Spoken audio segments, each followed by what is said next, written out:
The job seemed simple enough. Mara had been a live-in maid for years, but this was the first time she'd been specifically told not to clean a room. "My wife's bedroom is off limits," Mr. Alder said, his voice firm but kind.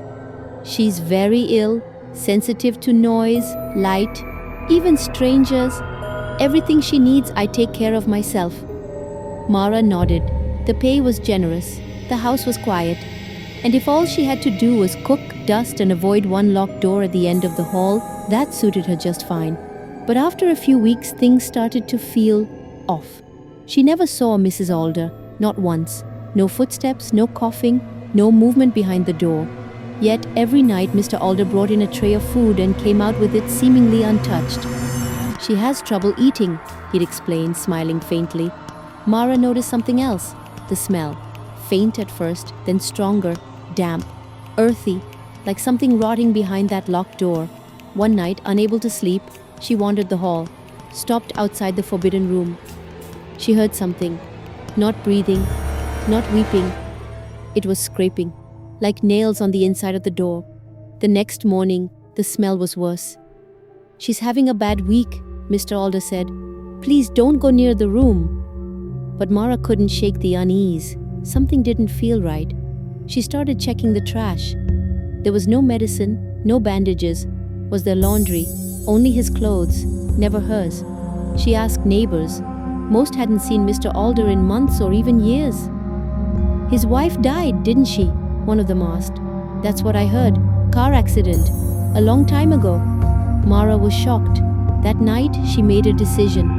She waited until Mr. Alder had gone to bed, took his keys, walked slowly to the end of the hall, heart hammering. The key turned with a heavy click. She opened the door and screamed. The room was empty, no furniture, no windows, just a mattress on the floor. And on it, bones, arranged carefully.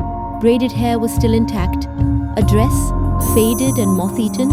The walls were covered in crayon drawings, childlike and frantic, of a woman lying in bed over and over again. Suddenly behind her, "You weren't supposed to go in there." Mr. Alder stood in the doorway with a blank face. He was calm. In his hand was a tray of food, still steaming. She was fine, until people like you started asking questions. Mara woke up gasping. She was in bed. Morning sunlight peeked through the curtains. Birds were chirped. A distant lawnmower buzzed lazily. "A dream," she whispered. "It was just a nightmare." She sat up, steadying her breath. Her hands trembled. In the kitchen, she found Mr. Alder reading the newspaper, sipping tea. He smiled warmly, as if nothing had happened. "Sleep well?" he asked. She hesitated. I had the strangest dream." Mr. Alder chuckled. "This house has that effect on people. You're not the first." He folded the paper neatly. "Oh, by the way, my wife's feeling a little better today. She asked if you could bring her tea." Mara answered with a shock. What?" "Here," he said, handing her a tray. "Take it to her room. You remember where it is." Confused and unsettled, Mara took the tray. She walked the hallway slowly, footsteps muffled by the carpet. The familiar dread returned, but the door was already open. Inside was a warm, sunlit bedroom with bright curtains, plants by the window, and a woman in bed reading a book. She looked up and smiled. "Oh, good. I'm so glad you're still here." Mara stepped inside, her voice dry. "You're real?"